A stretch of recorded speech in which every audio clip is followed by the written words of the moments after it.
Hello, everyone, and welcome to CSM Mastermind. My name is Andrew Marks, co-founder of Success Hacker and our Success Coaching Training Program. We're back for our monthly live webcast today, discussing the role customer success plays in effectively managing change for customers during product adoption. Wherever you are around the world listening to us live or via the recording through our subscription, we've got another great conversation with a great group of customer success practitioners. For those of you who haven't participated in one of these live events before, this is a live and unscripted discussion where we dig into a single topic relevant to customer success. Regardless of the company you work for, the details of your customer-facing role, or the size of the customers you deal with, we aim to pick topics that are going to be practical and useful. The schedule for our upcoming CSM Mastermind events and our public training courses can be found at successcoaching.co, so please check that out. There's a lot of thought leadership out there, along with a lot of theory about how to deliver customer success. This series allows us to focus on the practical and give you real-world advice, tips, techniques, and shared experiences from those out in the wild that are practicing customer success on a daily basis. To do that, we invite 3 participants from the customer success community to join me for a roundtable discussion. These are people that have been recommended to us as being great at their craft, and ask them to share their experiences and perspectives. We will be taking questions later in the webcast, so please use the Q&A functionality found at the bottom of your screen to ask a question. I'm very excited to welcome our panel for today. I'm going to let them introduce themselves, so let's get started with Lorne. Why don't you introduce yourself? Yeah. Hi, everyone. I'm Lauren. I'm a customer success manager at Poly AI. What we do is we are a surveying and polling tool that plugs into Slack or Microsoft Teams. We also do more advanced kind of automation and workflows, and we have an open API, which people can use to integrate with other softwares. I handle everything post-sale at Poly, so from onboarding all the way through renewals and upgrades. Thanks, Lauren. Michael, you're up. Hi, everyone. I work for Sisense. Sisense, we provide a business intelligence or data analytics platform that aims to empower builders to simplify complex data and transform it into powerful analytical applications. My responsibility really includes ensuring renewals and expansions within our organization, but most importantly, ensuring that clients are getting a positive experience and ensuring value and driving value within the organization through our platform. Thanks, Michael. And last but not least, Mike. Hey, guys. It's Mike Wagner. I'm a senior client success executive at Zendesk. I'm focused on ridding bad customer experiences through using Zendesk support platform. We're a CRM company based out of San Francisco. I support some of Zendesk's top 100 accounts. I'm based in Cincinnati. And I look forward to talking to you guys today. Great. Thanks, everyone. So let's get to the topic for today. Whether you're introducing a customer to your product for the first time or releasing yet another new feature, customers are often hesitant or uncomfortable with the change. Some customers are scared of doing things in a new way, and others just find the process of switching to a new product a hassle. A part of your role within customer success is to help explain how this new product or feature will help customers reach their goals and help target areas of reluctance in order to make the adoption process go smoothly. So I'd love to hear how you successfully manage change during product adoption within your role in customer success, and discuss some practical suggestions on how others can do the same. So who wants to jump in and get us started? I'll be glad to. It's Mike. Go for it, Mike. So in my experience, it may be a director or vice president that made a decision to buy the product, but they may not be the team or the resource that's responsible for implementing the product. So in any case, it might be like an MIS team or someone that is now responsible for getting the product off the ground. And so you have to partner with that, with the person that made the purchase, right? And then you have to understand their priorities. But keeping the customer's priority front and center is key, and reminding them, like, hey, in order for us to be successful, we have to get aligned with your folks internally, and what's the best way to do that? So usually putting it on them, but being a resource and an advocate to help navigate through, maybe they've got a list of priorities that don't match. The MIS team, for example, may have a list of priorities that don't match maybe it's a VP of a contact center, and helping them understand, like, in order for us to help you, you have to tell us who those right people are so we can work with them and make this a success. So making sure that all of the stakeholders' objectives are aligned or in alignment. And if they're not, raising that flag. That's exactly right. Yeah, I can jump in off of that too. We kind of have a similar experience at Poly. A lot of times someone will come in and purchase the product who is like a Slack admin or just oversees the implementation of Slack. And they're not really the end user that we're going after, somebody who's trying to run surveys or build automation around surveys. So what I found to be really helpful is when we're onboarding those customers and have conversations with them, continue driving towards those actual users and then integrating them in the conversation so that beyond just the, oh, we administer Slack, we also have the stories of how people are using Poly and then, championing out those deeper use cases of like the automation and things like that. From my perspective, especially when we're talking about adoption and when there are changes that are occurring within the organization, really I try to identify 3 different profiles. You have your executive sponsors, and then you have your product owners. Those are the folks who were a part of maybe the evaluation process in the first place. But in my eyes, most importantly, it's really the end users, folks that are using it on a day-to-day. And a lot of times when you do see challenges in adoption or usage of this new platform, there's a specific reason why. And I think really a lot of CSMs need to understand that you need to get down and dirty and speak with those individuals to truly understand, one, what's their hesitancy around it, and then 2, help them with their own personal goals. And those personal goals might not actually be aligned with the company, right? So if you're conducting EBRs, you understand, we want to use the platform to monetize data or, drive some sort of value, whatever that metric may be. But to an individual within an organization, especially large organizations, could be completely different. They might want to get home earlier to see their family. They might want to leverage the platform to drive a new revenue stream within the organization to get a promotion. So CSMs really need to get down and dirty in order to truly understand where the issues are as it relates to adoption challenges or change in process. Now, Michael and Lorne, you both have a platform. It's a platform play, right? So every one of your customers could be doing a completely different thing with your platform. Whereas Mike, you've got a relatively homogeneous application.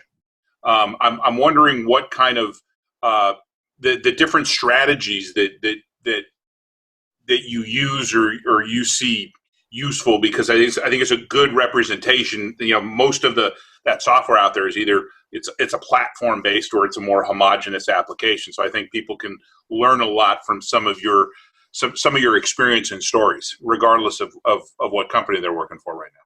Yeah, go ahead, Lauren. Oh, you can go ahead. Go for it, Mike. Yeah. So I actually builds off what Salazar just said, and there has to be some level of goal setting discussion. Most times, even you'd be surprised, and I'm sure everybody on the call has a customer like this, that customers really don't know who they are and where they're going. And so they don't really have a true measure of their compass in which direction. And oftentimes I find that I play more of a consultant in helping them understand where do you want to go? What are those core KPIs? And if they don't have them, I simply put it right back in their lap, like I did with the MIS discussion, is to say, well, what are you held accountable to? Again, also back to what Mike said, what are the things that you're responsible for in delivering this year? And even at the highest level, if you don't have that identified, then what are your shareholders expecting of you?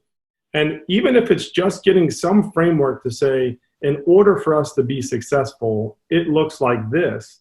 It's a simple, you can call it an action plan, you can call it a success plan, you can call it whatever you want, but the truth of it is you have to have some form of level setting.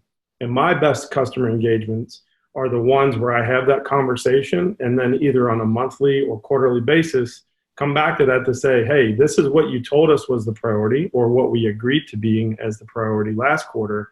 Where are we now? And that usually, if we can do that in tandem with showing some actual metrics that say, yes, the product is or isn't performing in the way that they hoped, it really sets a foundation for a really good engagement. Yeah, I love that idea of a framework. That's something that I kind of had to learn early on at Poly. One of the challenges that we run into is that people see it as polls in Slack, right? Like I call them the what's for lunch kind of questions. And one of the challenges that I've run up against is how do we get people to adopt it on a deeper level and take some of our more advanced use cases and implement some of our more advanced product features. And one of the things that I found be really helpful is right from the get-go with onboarding, start having those conversations, even if it's not a part of their current plan. Say, it's great that you guys have access to the polls and surveys and that you're using that, but I also want to start planting those seeds of how can we take this to the next level? Okay, is everyone sending the same survey every month? Does it make sense to have a conversation about automation and really, building off of that framework and that kind of customer journey to advancement through the product? And from my perspective, and Andrew, you know this quite well, being coming from the BI space previously. Each one of our clients are very different in how they use our platform, but ultimately the goals are the same. We're looking to drive revenue, cut costs, and mitigate risks that affect those. And from my perspective, I'm continuously trying to challenge our clients to think differently about that, but knowing that this is the end goal. And you have to reemphasize it on a continuous basis in order to get them to buy in that, this is going to be different than how you normally did things, but there is more than one way to skin a cat. As long as, I think CSMs are following, their general framework of a customer journey and understanding what those goals are, what clients find valuable, get creative in terms of finding the solution in order to get that end result. And you touched on, actually, Lauren, you touched on it, and I think, Mike, you touched on it as well, the whole success plan concept and where you're introducing, or you're starting to introduce that inspection, right? You're starting to ask those questions. Where have you found the most effective point in that customer journey is to start having those conversations, those discussions with your customer? To me, it's the earlier the better, right? Like I want my customers to be aware of everything that Poly can do, even pre my intro, right? Like I want them hearing about that in the sales discussions, even if they end up not buying that at the time. I want them to know it's possible. And when they onboard, I want to keep reemphasizing that, right? Because I think it's a lot easier when the customer comes in and has a full idea of what the product can do, rather than trying to, pivot them to thinking that when they're already really comfortable in the usage that they're in, right? Start sowing the seeds of change pre-sales. Yeah, I just think that, if a customer is coming in to buy for a very specific narrow use case, it's a lot harder to open their mind to other potential ways that they could use the product. Whereas if they're aware of that, from the beginning, then those seeds are there to kind of build that journey, right? Like maybe first implementation is super simple polls and surveys, but I want them thinking, okay, we're planning in the next 6 months, in our next term, even further out potentially, that they're going to move towards this automation and implementing, integrations with other products that they use, and really just have that in the back of their mind from the get-go. Mike, sorry I interrupted you. Go ahead. No. I'm just excited. I love hearing Lauren's theories on success. It's really good. And I don't want to get into philosophical sort of assessment of what we do in success, but there is a fine line of between being strategic and being tactical. And so what I found successful, at least for me, is, as Lauren said, I don't always have a new book of business, meaning I might already have an established account that's been using our product for 7 or 8 years. And so I don't know what their initial reasons were in purchasing. So I have to go in and sort of understand the vibe and the pulse of their current environment. And the best way that we do that, which is going on site and collaborating with their end users, understanding their environment a little bit more so that we can make some tactical, recommendations, but really level up the conversation to be more strategic, to say, if we do these tactical things, it's going to yield a result of something at a strategic level. So then, we're not always just focused on dealing with the admins, but we're providing them the tools necessary to be heroes, to which will lead us to a bigger conversation with a VP or a C-level. I love that. Understanding the lagging indicator that an executive is going to be focused on informs you of, okay, here are the leading things that we need to do in order to affect that result. Yeah, it may be, in our environment, it may be contact center where we're trying to reduce handle time, or we're trying to, increase self-service by way of deflection. And if you're doing that well, the numbers will speak for themselves. But what's the overall so what of it all? And how do you convince the admin to or the other folks in the organization that, hey, it wasn't Zendesk that did this, it was really your champion internally. So, finding those small wins internally as well. And finding those champions and making them champions is big. And talk about driving adoption, right? Yep. I'm here to help you look like the smartest person in the room for bringing us in, for helping us enable your team. Big ego play there. Yeah. Sure. Yeah, and kind of building off of what you said, Mike, I mean, I think that it's really easy when you're having those tactical conversations to get lost and kind of not see the forest for the trees. I know that's a pitfall I've fallen into, especially on, when you're setting up integrations and there's all these moving pieces and you're trying to be very technical, but keep reiterating what the strategic goal is, right? Like, what are we moving towards? Yes, maybe we're running into some roadblocks, but if you can keep it in the customer's mind that it'll be worth it in the end, then the adoption process is a lot easier and you don't risk kind of that project falling off the cliff, right? Totally. For sure. So in a situation though, where you're dealing with trying to drive a product or feature adoption and the product's just not there yet, right? How do you in customer success ensure that the product is easy to use, is easy to navigate for your customers, that customer's voice about usage that is potentially hampering adoption gets fed back to product?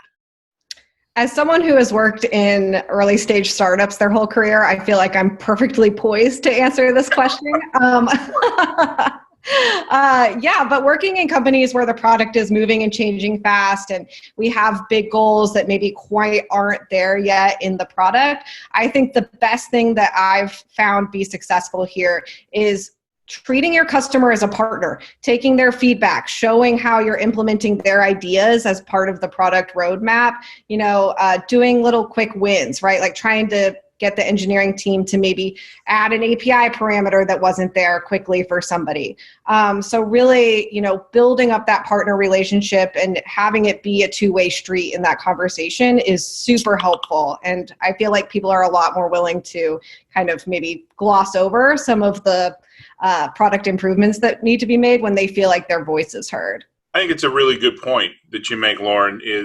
Everybody talks about how, we got voice of the customer, we do NPS, we do surveys and blah, blah, blah, blah, blah. But if your customer feels like their suggestions, their feedback, their requests are going into a black hole and nothing's ever done about it, they're going to stop asking, right? They're not going to respond to the NPS. They're not going to respond to your surveys. They're not going to provide their perspective. So, and I just want to also remind everybody, if you have questions, you can start submitting them into the queue using the Q&A functionality, and we'll get to them in a few minutes here when we open things up. Sorry. So, Michael, anything to add to that? From my perspective, I think one critical thing is really, especially when we're talking about maybe a product or feature that isn't as mature as a customer would hope, or it's not working properly, it's important to identify how it impacts our end goal, our end result, and then at next point, and kind of the process I follow is really searching for a creative solution around it based on what we have that might be working or is working today, and then come back to our internal teams and our executive sponsors and within our own organizations to see if we can get those resolved quickly if there is no alternative solution. But I can pretty much guarantee a lot of the time, especially within our customer base, that there is always more than one way to skin a cat, and it's important to reiterate that. And then in terms of customer advocacy, with product. There's a lot of solutions around that. You can be proactive in bringing product managers into customer conversations, get them on site with you to have these conversations, or something like a customer council and advocating for your customer to be a part of that, to get their voice and input into our platform or into the product. Workarounds are big, and in order to figure those things out, to your point, you need to be enlisting skills like asking open-ended questions or diagnostic questions, or using tools like the 5 whys technique to really get to the root of what the customer's trying to achieve. You go and you move from I want this report to I'm interested in this data set, and it helps you, not only helps you better understand what the customer wants, it helps you figure out what the workaround is, but it also allows you to tell a more compelling story to your product team. Right. If I'm working with a marketing team that wants to improve their, online conversion rates, for example, it's finding a solution to get that end result, even though that maybe that one feature that was supposed to, what they originally thought might resolve it and help them in their conversion rates. We look for ways to achieve that end result and minimize costs and time to get there as much as possible. Yeah, if I can add one thing, Andrew, if it's okay.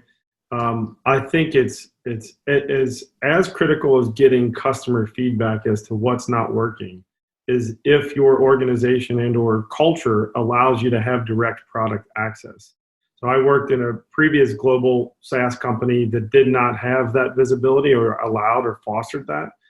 Thankfully, my current company, we do. We have a very healthy VOC, but we also have very healthy engagement directly with product. So as I mentioned earlier with our success plan, what I try to do is I'll invite product directly into whatever gap or feature that's missing right within my success plan to the extent that it makes sense, and allow collaboration directly from product right to the customer.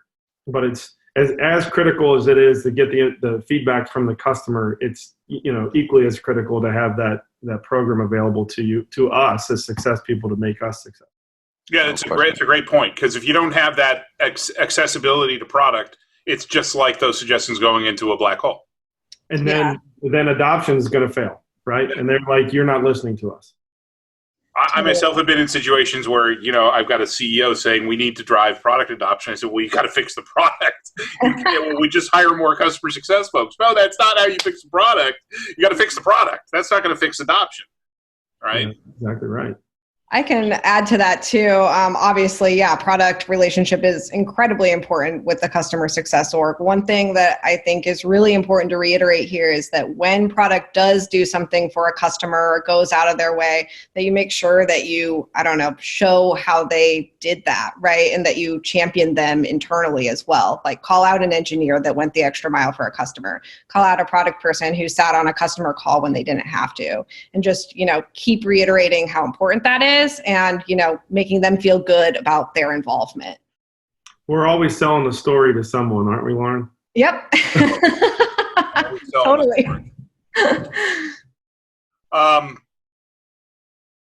So we talked about evolving the product. Do any of you have any examples of some positive effects that were the result of evolving your in-product user experience? Yeah, I can share one. So I had a customer who was leveraging our API to do a pretty advanced kind of workflow where he was pulling in from his ticketing system and then trying to use that to populate a survey in Slack. And he pointed out to us that there was an API parameter that was missing, right? And so he was really kind of on the bleeding edge of our product as is, utilizing our API and connecting various things. And very technical user, which is great for me. But I brought that to my team and they were able to actually add in that parameter within the week for him. And it was just a huge win, right? Like he was able to get this process implemented. It's a really amazing use case for us. To see how that was leveraged. And then obviously he was incredibly happy that we were able to do that. That's great. Yeah, it was awesome. I can add to that as well. So we do a really good job of introducing early access activities for customers as part of our beta program to get ideas and work out some bugs, right? As you know, if you think of the old Microsoft model, maybe where we're launching things and getting user feedback as things are being developed, that's similar to how we do it. The caveat is that we, in order to participate in a beta, you're required to submit feedback. And so working with enterprise customers can be a challenge at times to get that feedback. As we just talked about, we know that we want them to adopt and use the product more, but there's a little bit of a give and take. Like, we are going to build this feature at your request, but we need you to participate. And in doing so, we have 130,000 customers across the globe. Sometimes we don't get as much feedback from those participants, but in my case, I had a very large education provider that did participate in an EAP and found a very specific bug that would have impacted. There was well over 100 participants in this particular beta. It found a very particular bug that if he hadn't, it would have gone unnoticed and would have had huge ramifications. So getting people to participate in those programs, soliciting that feedback, and then staying persistent really made a difference in this case. But back to your original comment, you've got to have that channel. You've got to have that program available to you. And that's just an important piece of any company that really wants to continue to, that wants to be customer focused and continue to evolve their product as their customers. Their customer base grows and their customers' use of the product evolves. Exactly right. Yep. I'm fortunate as well. Same situation as Mike. We have a fantastic kind of beta program here, and we do require our client base to provide that feedback. In fact, last year we released our cloud native Linux offering, and a lot of it's built, really on very, very modern technology and microservices and such, but a lot of those services underneath actually came from our customer base, and they were educating our R&D team and our product teams on the latest and greatest to offer. And because we saw the value and how it can impact the greater community over here, our product team pulled that together and delivered it. It's great. It's always great to hear. I myself, I think, Mike, you shared earlier that you've had challenges you've had a challenge before working for a company that didn't have that. I myself have been in the same situation as well, and it's hard. It's especially hard as a leader when you're trying to, your objective is to make your customer successful, yet your product is preventing that from happening. So that's definitely a challenge. And just to build on that, Andrew, it limits your ability to develop new things. It does. It limits your ability to say, hey, we're good in this one area, but hey, we got this new product we're launching. Yeah. No, I had a client, or I'm sorry, I had a company that I worked for where it was like shiny thing syndrome type of thing, where they'd throw something out there that wasn't complete, and then they move on to the next thing without completing the first thing. And then what that would do is put a burden on the success and services team to shore up the gaps. And it's a bad, led us down a really bad path. So we do have some questions.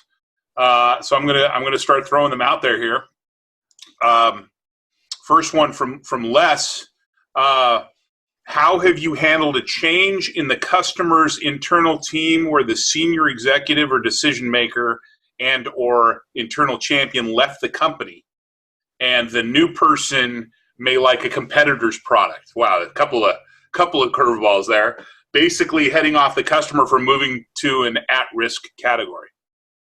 I can answer that. So I think that the first thing I would say about that is that you need to be in a position where you're engaging with the customer regularly enough that you're aware of that change as quickly as possible, and that you're not coming up against that like 3 months out from renewal, right? So you need to have the lead time to be able to effectively manage that change.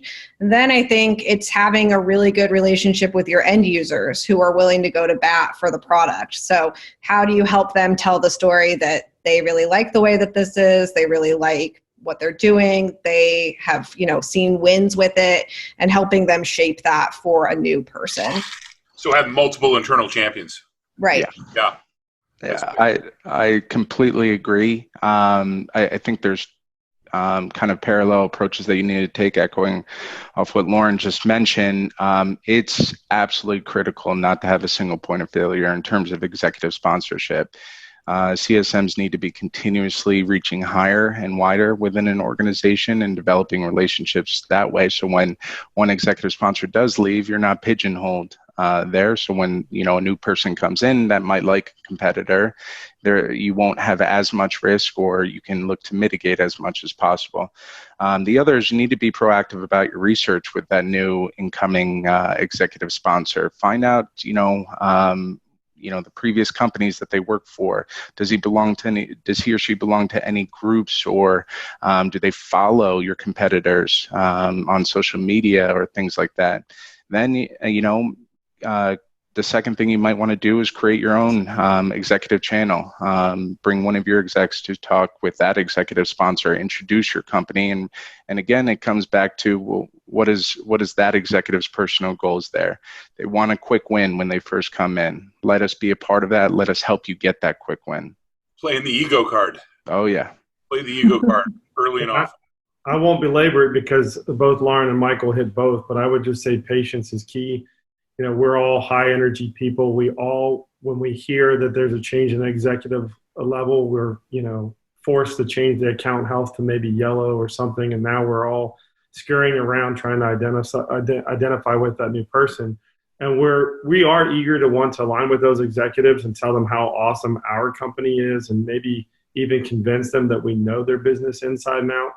Which honestly could be true, but it's critical to show maturity by recognizing our rules of engagement aren't necessarily their priority. And so just be patient and just reiterate why you're there and show value based on expertise and experience, rather than just being so eager to build that immediate relationship.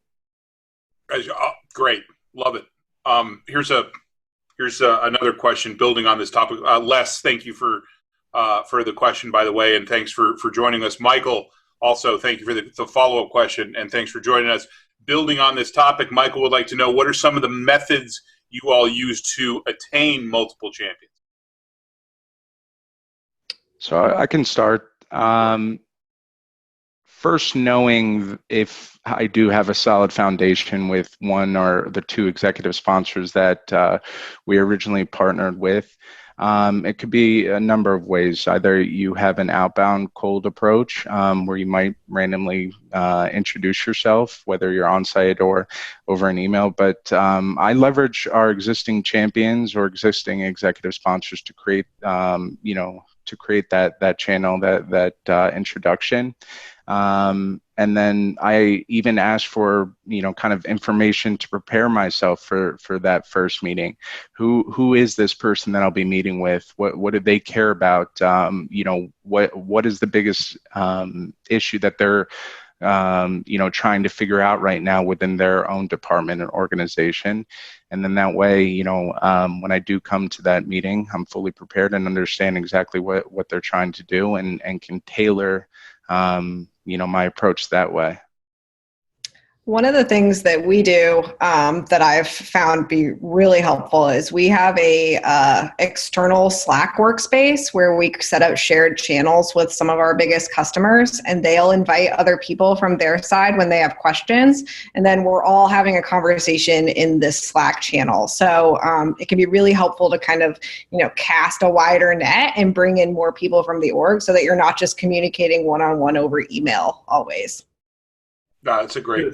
I just offer beer to anyone. So I was going to say, where's food? That's a great way. Let's be honest. Some of the best success people you probably ever interfaced with are the most social aspects.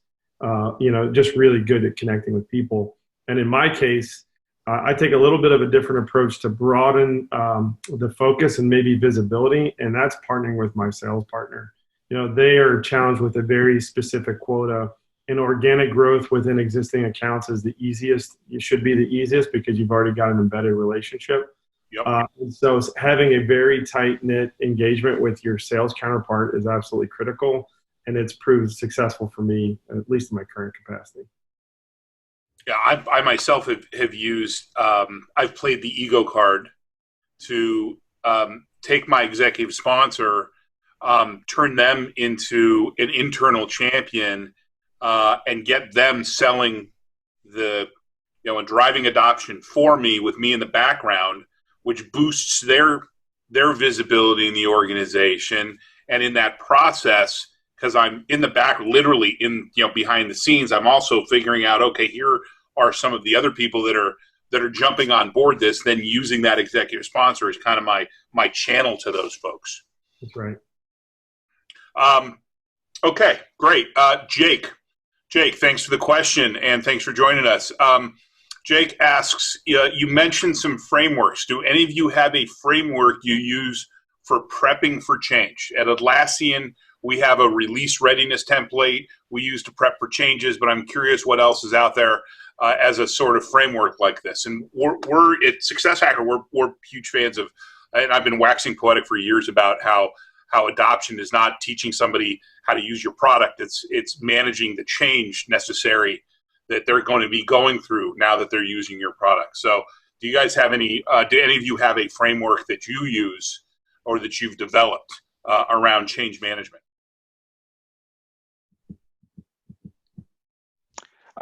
We from our side, I don't necessarily want to call it a framework. The challenge, especially within my industry, is that every company uses our platform for many different reasons and really many different approaches to it.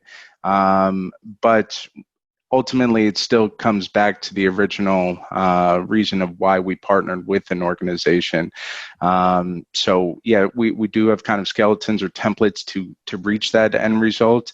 But in terms of kind of tactical things or specifics of a framework, we just have multiple options that we can apply to it based on how they're using our solution and what they're trying to achieve.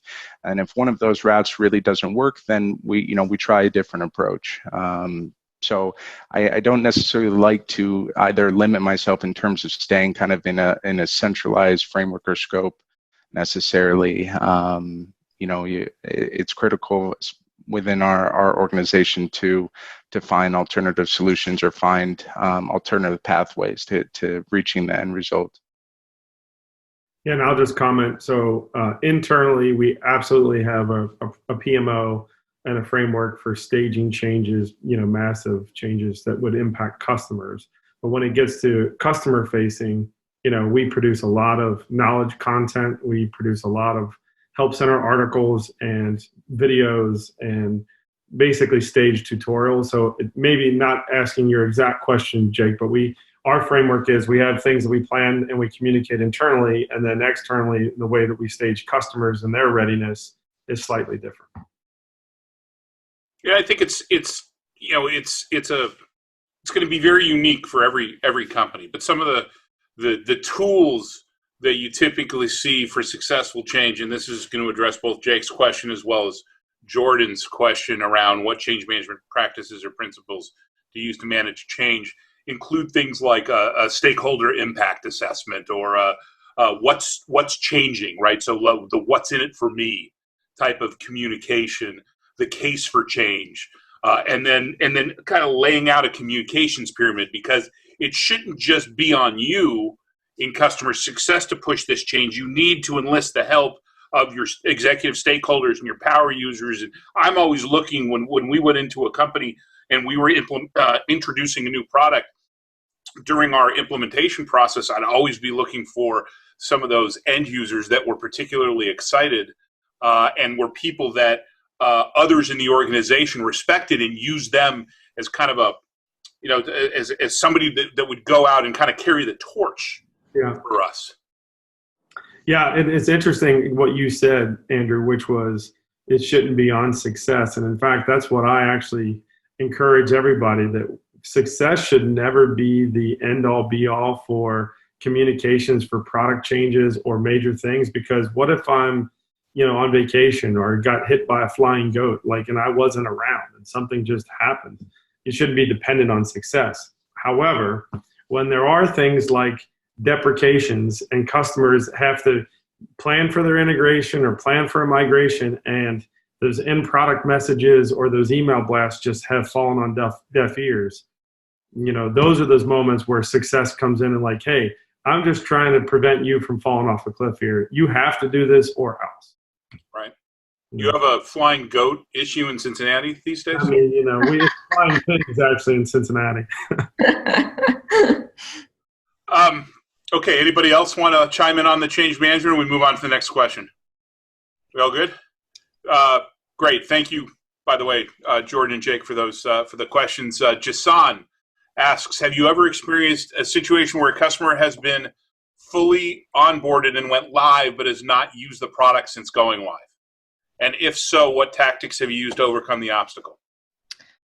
I've seen that happen before. And what I have done is just be super honest, in your communication. Is there a change in priorities? Why haven't you started yet? Right? I think that it's really easy to kind of get lost in these, thinking about the best way to go about something, or being what is the best tactic here? But you got to remember that it's a person on the other side, and trying to just engage with them person to person, I felt is the best way to get a response and hopefully get that ball rolling again. Right. And not putting them in a position where they feel bad about it, be hey, how can I help you? What happened here? And then how do we move forward? Yeah, Lauren, I couldn't agree more. We might set up an EBR to discuss exactly, where the miscommunication or the drop-off was and why it's occurring. And, sometimes they might not even be honest about it. So it's really trying to identify what occurred and why, and then seeing how you can help to resolve it. But quite honestly, there might be situations, could be very rare, where there might not be a situation where you can actually have an impact when that change occurred, or depending on what it is. Yeah, and I refer to those as DOAs, dead on arrivals, right? I've seen those come through. And in my current case, it's not necessarily that the product that they bought and have implemented isn't up and running, but maybe there's certain aspects of features that they aren't using. And so that drives it back to that adoption discussion, which says, hey, you bought this, but it also includes that. And if you turn that on, maybe you could either reduce another tech partner or increase your overall value because you're using the same tool to do two different things. Honestly, I think, and we're pretty transparent here, I think that if you find yourself in that type of situation, that you should be less concerned about, not that you shouldn't be concerned about the customer, but you should be concerned about how you're delivering success. Because if the warning flag, there should be some warning flags in your onboarding process that's about to happen. And if they're not, then you're not looking at the right things. Yeah. Another thing I'll say here is sync up with the AE who sold them. What were their goals? Were there any warning signs then pre-sale, right? What were the conversations they had? Maybe they were sold on something that doesn't actually exist and they're not happy for that reason. Is there anything you can do to frame that up? And that's a great lead into our next question. Now we'll get to you, Redpath, but from Paul, who asks, how do you keep a sales account team interested and engaged through the adoption phase of the customer journey, especially when comp plans don't align to making adoption a priority for sales? Which I personally, I've posted something on LinkedIn about this. I think that the whole sales compensation is misaligned given the new subscription economy. But would love to hear anybody's feedback on that, or what you've seen that works or doesn't work in your experience. Yeah, I can jump in on that. One of the best salespeople I've ever worked with was always incredibly involved in accounts post-sale because, especially in today's world, people move jobs constantly, right? So if you continue that relationship and you have a really warm handoff and the salesperson is involved, that's essentially a warm lead for whenever they move to their next role.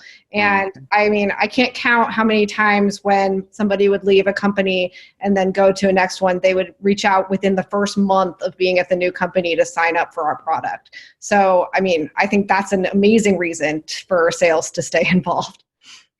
Also for leveraging their own, leveraging customer stories. So if we did have, a successful implementation, or there was a great use case that was derived from the partnership, bringing them in to hear what that story, hear from the person that they sold to, and not only for validation purpose, but they can leverage that story for future pipelines, right?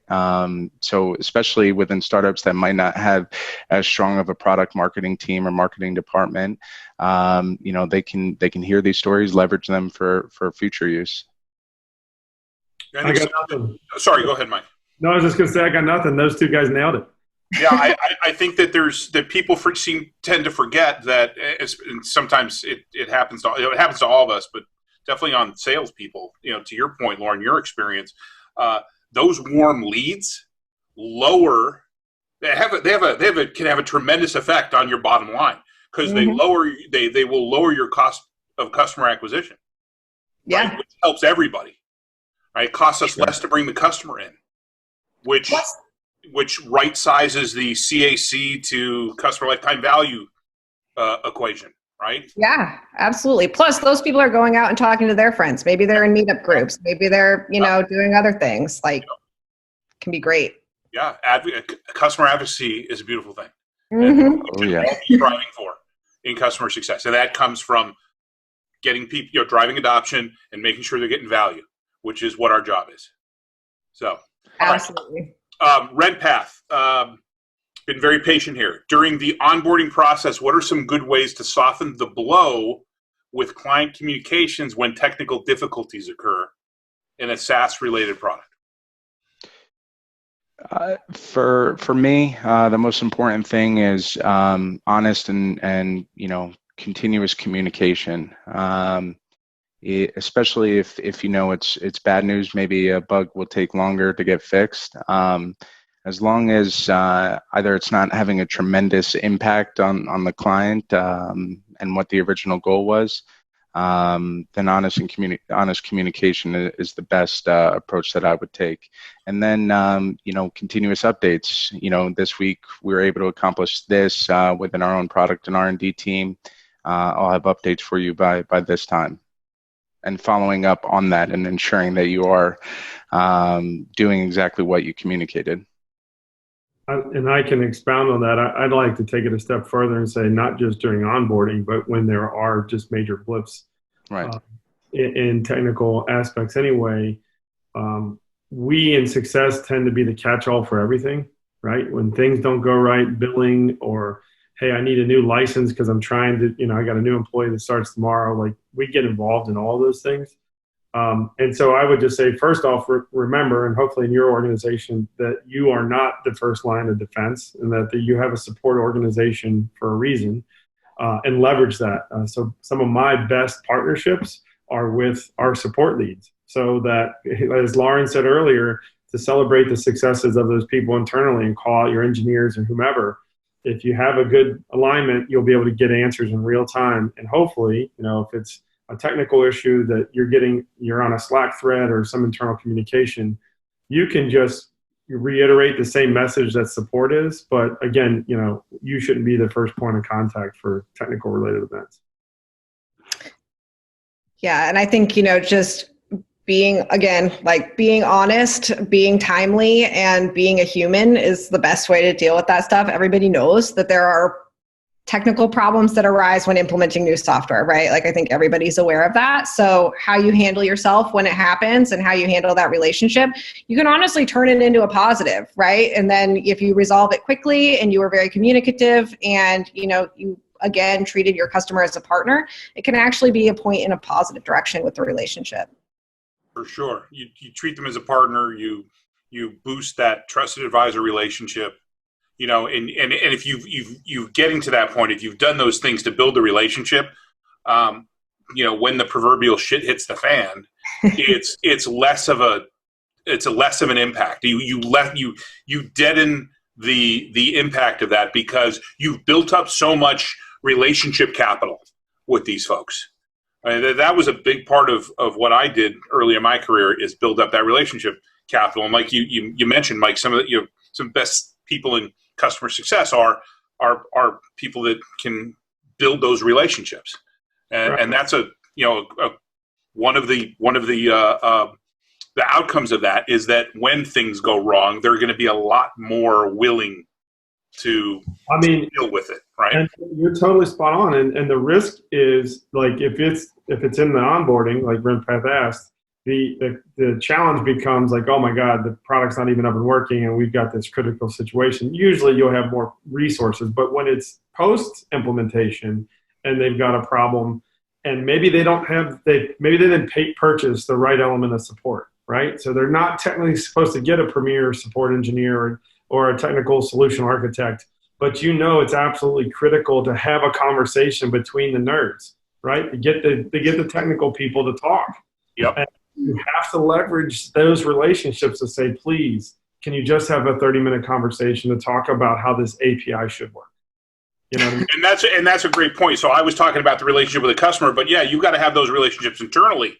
Yeah. Well, right. They will pay off in the long run, for sure. I got geeked up over that. No, that's okay. That's a great point, though. It's a very valid point. It's just as important to build those relationships internally in your company as it is to be building them externally with your customer. Yeah, for sure. Yeah, Mike, I think that's, sorry. No, go ahead. Go ahead, Lorne. Yeah, Mike, I think that's a great point, right? Like, I think I'm probably one of the worst offenders in the customer success world at like giving support that's not supposed to be there. But if you do that and then you slightly mention like, actually, this isn't really part of your plan, but we're happy to do it, and we loop in an engineer, oh my gosh, like you're basically rolling out the red carpet for them, right? And giving them something for free that they wouldn't have had otherwise. And you're again, teasing it out for a renewal and for an expansion at the renewal. Totally. Yep.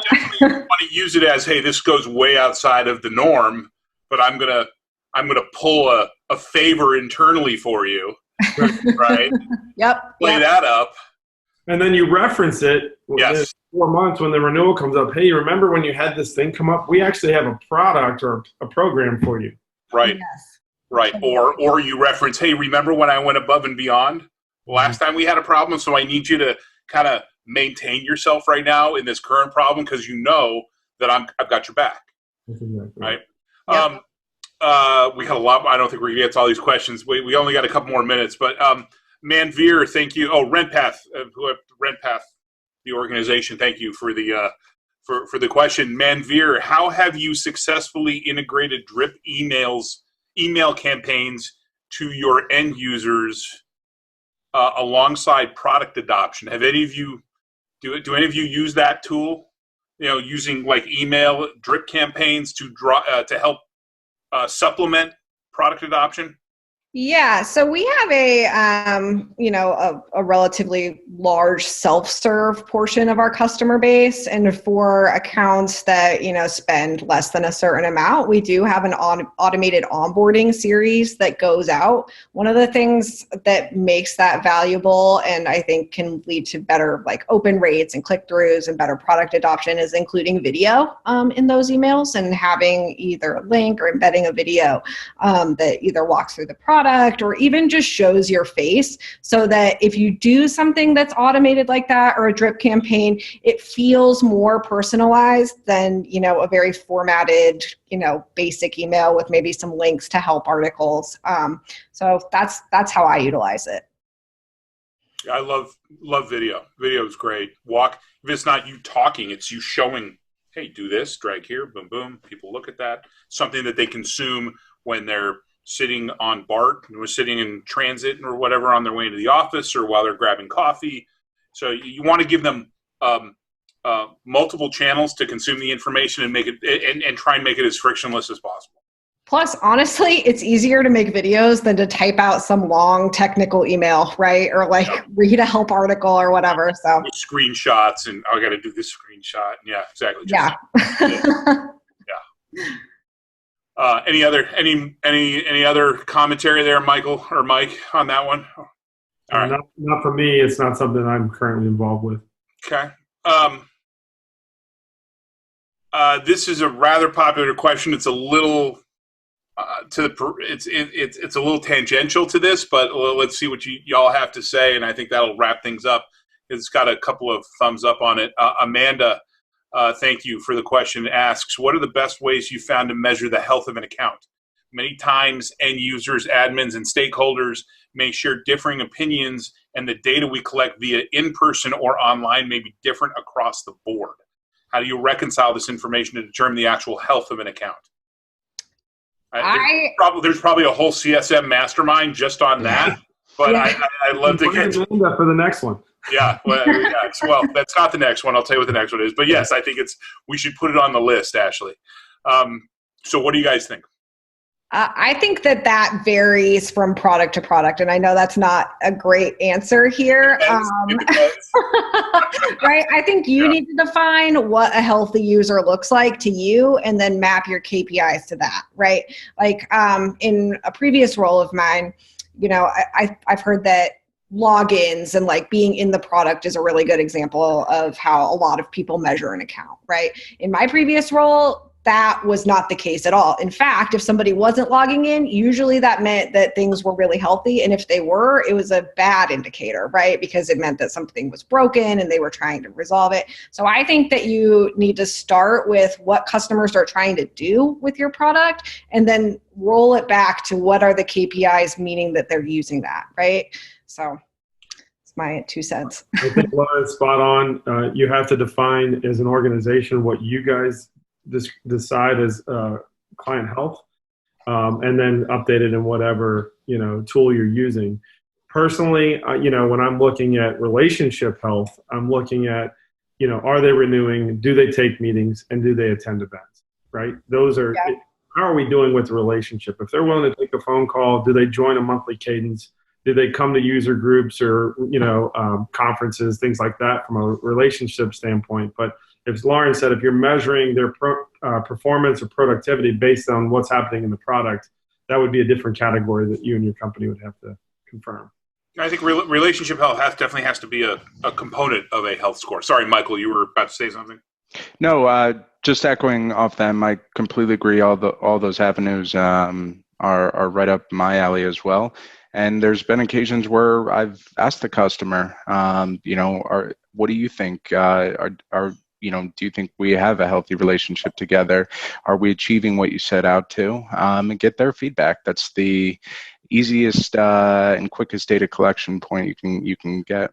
That's a great point, Michael. Don't be afraid to just ask, are you getting the value that you want out of this product? And if not, how can we help you get there, right? Like, you can't be afraid to just ask those questions. Well, I think as you're putting together a customer health score, and I facilitated a workshop late last year in Q4 last year where we did this very thing. And by the way, it's not something you're just going to sit down and figure out in an hour meeting. So my recommendation is you get a group together and you really sit down and do a group think about it.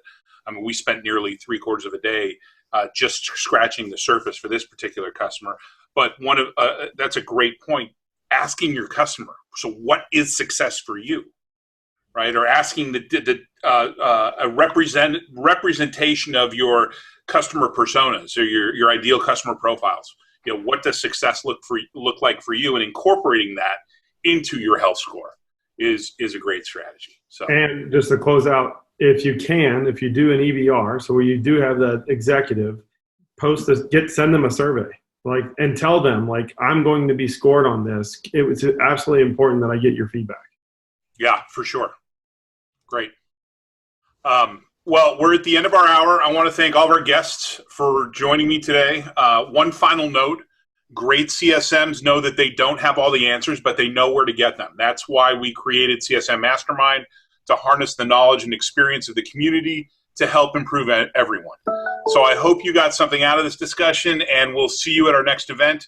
on February 19th, when we'll talk about handling high-risk customers and preventing churn. Have a great rest of your day, week, and go Niners. Thanks, everybody.